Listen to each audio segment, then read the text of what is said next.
التمرينه دي نار نار. والحاجه المهمه اللي في اخر الفيديو هي دلوقتي عاملين ايه؟ يا رب دايما تكونوا بخير ودايما متجمعين في فيديو جديد على قناتكم المفضله كده كده تاج. النهارده جاي لكم في فيديو جديد. النهارده التمرينه رقم 3 في الفيديو رقم 3 على القناه. لسه بادئ لك محتوى جديد اللي انا بعمل فيديوهات طويله على القناه بتاعتنا ديت. ودلوقتي هنلعب تمرينه الكتف، وزي ما احنا متعودين في اي تمرينه ان احنا نسخن اول حاجه عشان ما نتصابش. وكمل معايا الفيديو ده لان الفيديو ده هقول لك تريكات ونصايح مهمه قوي في التمرينه ديت هتفيدك جدا. خليك مكمل الفيديو ده معايا عشان اخر الفيديو هقول لك حاجه مهمه قوي، فخليك مكمل. تاكد انك عامل لايك للفيديو ده ومشترك في القناه، ويلا بينا. قبل اي تمرين عارفين ان احنا بنعمل دايناميك ستريتش اللي هو هنسخن قبل اي تمرين عشان ما نتصابش، فخليك معايا.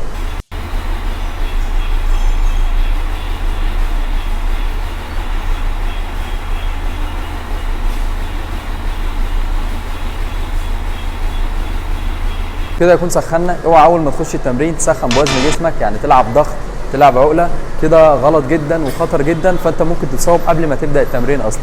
دلوقتي هنلعب اول تمرين معانا اللي هو شولدر بريس، فتعال عشان هقول لك حاجه مهمه قوي. اول حاجه في التمرين ده انت كوعك ما تفتحوش كده، عشان انت لو بتلعب بوزن عالي، انا بلعب يعني بوزن خفيف وكده عشان بصور، انت ممكن البتاع ده يقوم راجع كده الدمبل، فانت كده كده هتتصاب. فانت على قد ما تقدر ايه ما تفتحش كوعك لحد الاخر.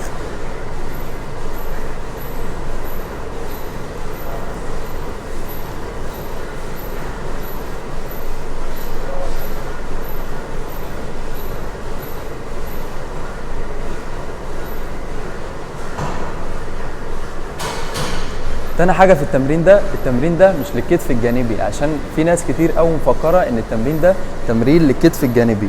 التمرين ده بيستهدف الكتف الامامي اكتر بنسبه كبيره عن الكتف الجانبي. يعني هو بيجيب في الجانبي وبيجيب في الامامي لانه اصلا تمرين للكتف الامامي. فدي اكتر اشاعه حوالين الموضوع ده، ان الناس كده كده مفكره ان التمرين ده تمرين للكتف الجانبي، فهو تمرين مش للكتف الجانبي. هنلعب التمرين ده 3 مجاميع، المجموعه من 8 ل 12 عده زي ما احنا متعودين. خليك مكمل الفيديو معانا عشان نخش التمرينه رقم 2، فيلا بينا.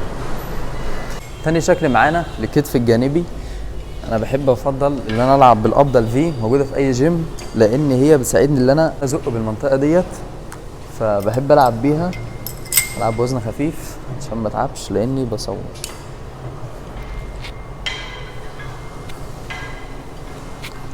وانت نازل كده كده الجهاز هو اللي بيسحبك، فانت لا اتحكم فيه، لان انت طول ما انت بتهتم بالعده السلبيه بتزود لك الحمل على العضله، فبتخليك تتطور اكتر.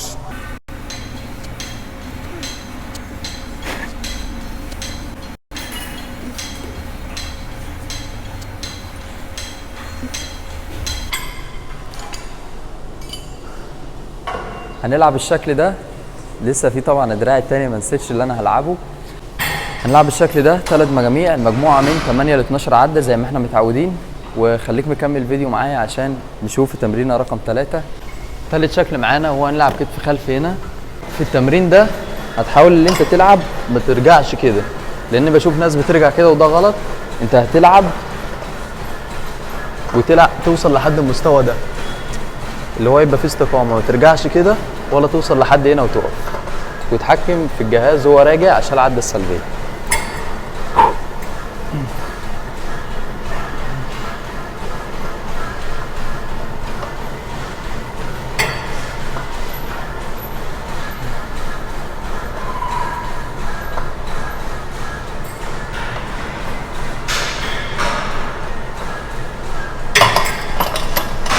وده كان معانا الشكل رقم 3 في تمرينة النهارده.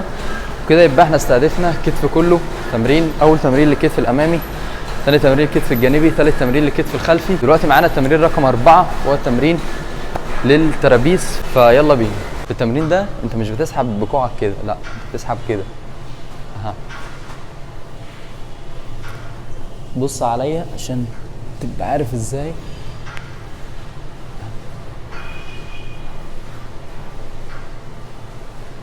كوعي ثابت اصلا، يعني انا مش بعمل كده.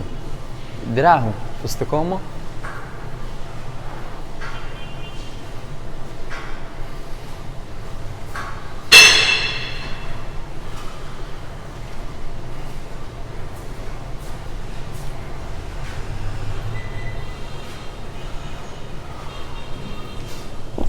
وهنلعب بالشكل ده 3 مجاميع، مجموعه من 8 ل 12 عده. والحاجه المهمه اللي في اخر الفيديو هي ان انا هقول لك مش بكتر التمارين، يعني انا النهارده لعبت 4 اشكال بس للكتف ودول كفايه لان انا استهدفت الكتف كله. وفي اي تمرين انت بتلعب التمارين اللي تستهدف العضله كلها مش بقدر التمارين، لان انت ممكن تعمل هدم للعضله وممكن تتصاب اصلا. فانت العب اشكال مش كتير في كل مجموعه على حسب بقى العضله كبيره عضله صغيره، طالما تستهدف العضله كلها خلاص. فدي كانت الحاجه المهمه اللي انا هقولها لك في اخر الفيديو.